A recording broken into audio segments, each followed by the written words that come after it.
welcome to shul.com. We are learning Parashat Chukat from Otzar Pilaot HaTorah, Secrets of the Parasha. Let's begin. Zot Chukat HaTorah, Asher Tziva Adonai Lemor, Daber el Bnei Yisrael Bichu Elecha Fara Aduma, Temima Asher En Bamum, Asher Lo Ala Aleha Ol. All right, so let's just read it. So Hashem spoke to Moshe and Aharon. This is the chok of the Torah, the decree of the Torah that was commanded. Speak to the children, to Bnei Israel, that they should take a red cow that is without any blemish and with no yoke that came upon it for the mitzvah. Okay. Serefat Talmud b'yom hashishi b'parashat Chukat. So he's discussing here the burning of the Talmud that was on day 6 of Parashat Chukat. During the long exile that we've been through, there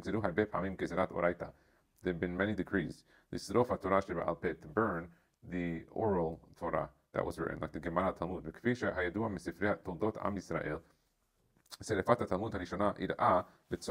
first time the Talmud was burnt was in France, or maybe it was Provence at the time.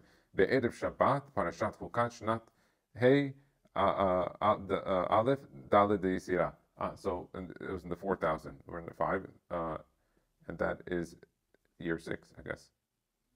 That's what he says. So and that was in Provence on Erev Shabbat Parashat Chukat. So the first time the Gemara was burnt would be on that Friday. And let's see what he says here. Tachana hitnahel vikuach pumbi. There was a public discussion ben chochmei hayudim shebetzorfat during the rabbis of France. Sheberosham hayu Rabbani Yechael mi Paris, or mi Paris, from Paris. Rabbi Yechael from Paris. He has here a note. He was one of the Baalei Tosafot. Ben Moshe Mikutzi. That's the second one. And then he has here on the bottom, he was Talmidei Rabbeinu Tam. Okay, and he's also the Baal Sefer HaMitzvot. He's also after that. Okay, Neged Meshumad Echad Shari. Let's see who that is. Ze Lashon Sefer Vikoach Rabbeinu Yechael mi Paris. ועל זאת תוכל הארץ כי מצפון בא קרץ, בקום עלינו שרץ ממנו יצא הורץ, כתב פורץ במורג חרוץ חדש חרוץ בשינה ועיניו קורץ, ועל צפה וחבת אדמה איש יזוגל עלינו. Okay, so there's this guy, Shari, or Sari, לפני המלך לדוביג התשיעים בצרפת. הוויכוח התנהל סביב השאלה אם יש בתלמוד הבבלי דבר גנאי על דת הנוצרים. So the question was like this. They said the first time that the Talmud was burnt was on the Friday of Parashat Chukat. That was today.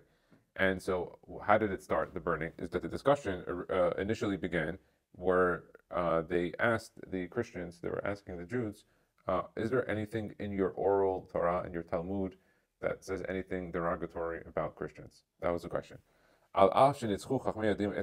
Even though they won the argument verbally,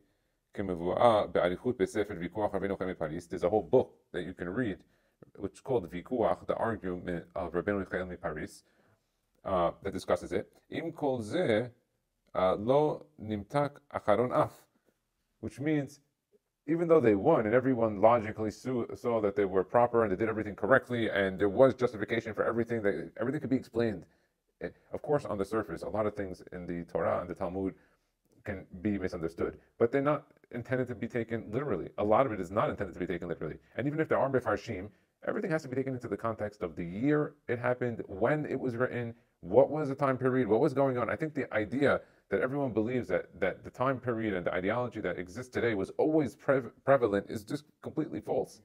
And it's I think when people, because when I discussed this before in the Young Israel at Bell Harbor in Miami, and I brought up this point, a few of the audience members really connected to it, and I told them, like, you have to understand, certain things at certain periods in time were accepted, they were the norm, they were prevalent.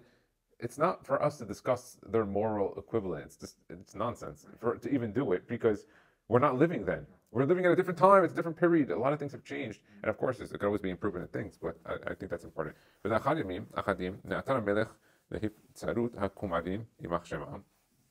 So after a few days, the king agreed with the Kumarim that were there. And he said he agreed with what they were doing, and therefore you could burn all the Sifrei Talmud.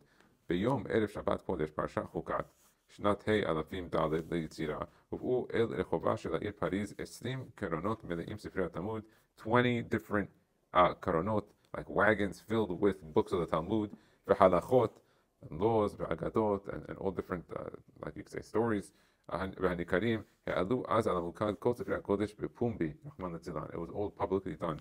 And it's not only the issue that it was done here for the first time, it might have been, I'm sure it was done before, but it was a significant thing because a lot of the things that were written could have been written once and never again duplicated and lost. The printing press was not yet around. It also gave fuel to others that hated the Jews to do the same thing. To say we're going to go after their books, which was a very big component because we are people of the book. We're people that read and learn, and it's a big component of our religion. ששררה בימים ההם בצרפת, הוכרחו רבים וטובים מחכמי צרפת לקחת את מקל לדין בידם והלכו עם הגולה מעיר לעיר ומדינה למדינה. They went, the haters of the Jews went from in France from city to city, and the rabbis warned them to take sticks to protect them. And they actually, a lot of them left. They took whatever they could take with them and they left with Rabbeinu Michael Miparish, Allah Israel, and he went to Israel. Bishnat Hey Chai Be'erich, Yutasher Be'ir Akko, he went to Akko, Yasad Sham Yeshiva Gedula, and he made a big yeshiva over there. Wow. So one opinion says that there were 24 wagons. Some say 20, some say 24 wagons over. Ali Razech Ibira Maharam Rothenburg, Talmidosh Rabbeinu Michael Miparis, Zal et Hakina, Sha'ali Serufa Ba'esh, ומקונן בתוכה עוד תגזור לשרוף דת אש וחוקים ולכן אשרי שישלם לך גמולייך ונהוג בקהילות ישראל לומר קינה זו בתשעה באב בבוקר. So they say it on תשעה באב בבוקר, which is in about a month's time, a little over a month's time. They end up saying it. So it's very, very interesting. And as he says here also, ta'anit edib Shabbat Chukat. There even was a fast day on the Friday of Parshat Chukat. יום השבוע של שריפת התלמוד היה ביום שישי לפרשת חוקת. It was a private fast for single people, not publicly. In Siman Tav Kuf Pei, Seif Katan Tet. Let's see what he says here on the bottom.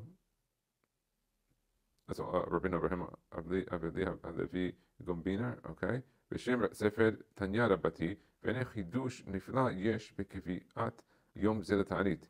שאף על פי שבדרך כלל נקבעו תעניות ליום החודש של המאורע. Usually, when it's a very interesting fast because normally a fast day is pertinent to the day in the calendar. Like for example, we're now in Tammuz. You have Shiva Asar Tammuz. It's the 17th day of Tammuz. That's when the fast day is based on the calendar. While this fast that they do for the burning of the Talmud is on the Friday of Parashat Chukat, not pertinent to the calendar. So it could fall down on different days on different years of the calendar.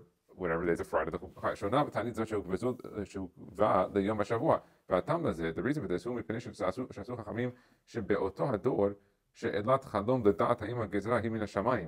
so they asked, when this happened, when the books were burnt, they asked a question, they asked a question before they go to sleep.